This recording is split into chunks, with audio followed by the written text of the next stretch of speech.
Côte d'Ivoire. Début de l'opération Licorne. Nous sommes en Les faits demi-fond. nouveaux sont les suivants.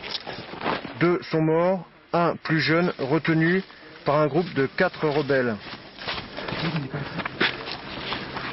Cela confirme la présence armée au nord des Carcasses. Mission pour nous reconnaître le village qui se trouve direction mon bras, son attendement. Depuis des mois, le pays a sombré dans un conflit meurtrier. Et comme souvent, nous nous retrouvons en première ligne. Une fois de plus, nous sommes au cœur des événements qui agitent le monde. Notre quotidien depuis plus d'un demi-siècle.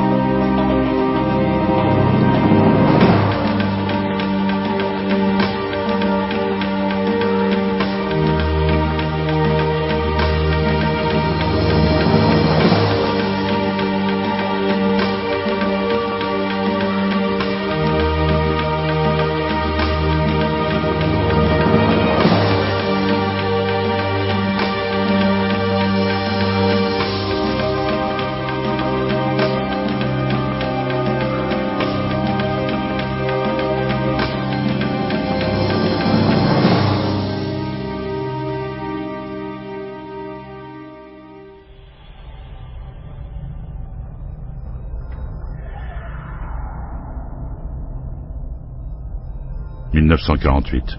L'Indochine est notre premier théâtre d'opération. Légionnaires, parachutistes, volontaires comme toujours.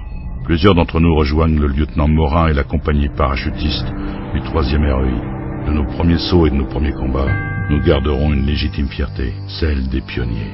Guerriers de l'insolite, nous l'étions assurément et nos succès ouvrent la voie au 1er et 2e bataillon étranger de parachutistes. Pendant 6 ans, nous ferons partie des soldats de la boue, plongés au cœur de la jungle indochinoise. Notre adversaire redoutable, fugace et agile, nous rendons coup pour coup.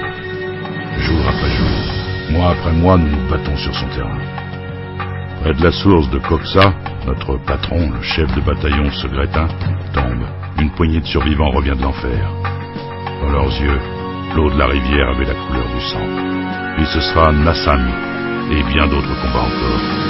Et ce jour triste, sans mousson, qui effacera à sa manière le chef d'escadron Rafali. Il partira le fanion sur le cœur. Sa manière de nous dire « Continuez ». La Dien Bien Phu, la lutte se fera à 1 contre 1000.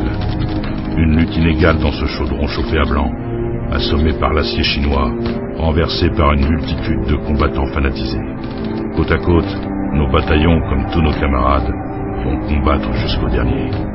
Honneur et fidélité. De la jungle verte, nous retirons nos premières gloires. Nous pansons les plaies qui peuvent guérir et laissons les autres se débrouiller. Il est temps de rembarquer. En Algérie, une nouvelle bataille se profile. Ce n'est pas encore la guerre, mais elle nous attend. 1954, Algérie. Nous les avions à peine vus, ces djebels tourmentés. Ils vont devenir nos compagnons, nos ennemis, et parfois nos demeures éternelles. Désormais, sous l'appellation de 1er et 2e régiment étranger de parachutistes, nous reprenons l'entraînement. Aux jeunes qui arrivent, nous racontons la meilleure façon de combattre, ou celle de ne pas mourir. Contre l'effet de la gâte à pied au cœur des montagnes ou caché dans les ruelles d'Alger, l'avertissement est un luxe. Nous sillonnons pendant des mois les pistes et les montagnes dans une lutte permanente contre les rebelles du Front de Libération Nationale. Formés à aller vite, à agir sans relâche, nos bérets verts deviennent vite notre meilleure arme.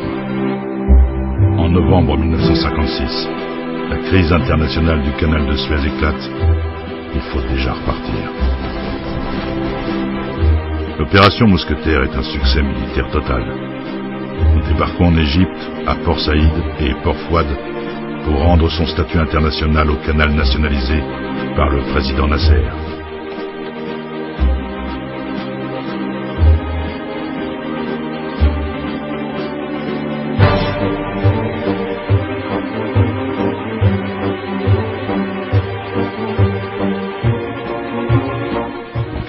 Sous l'autorité du général Massu, le calme revient et nous rejoignons de nouveau l'Algérie.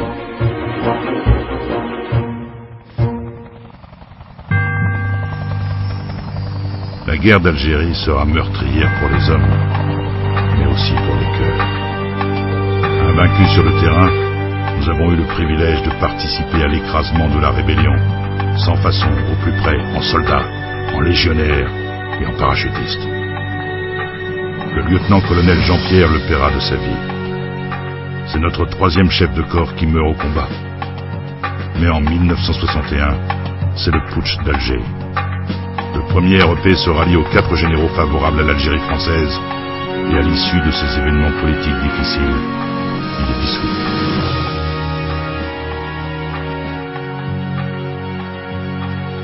En disant adieu à Zeralda, nous remettons toutes nos traditions et le souvenir de nos anciens au désormais seul 2e régiment étranger de parachutistes.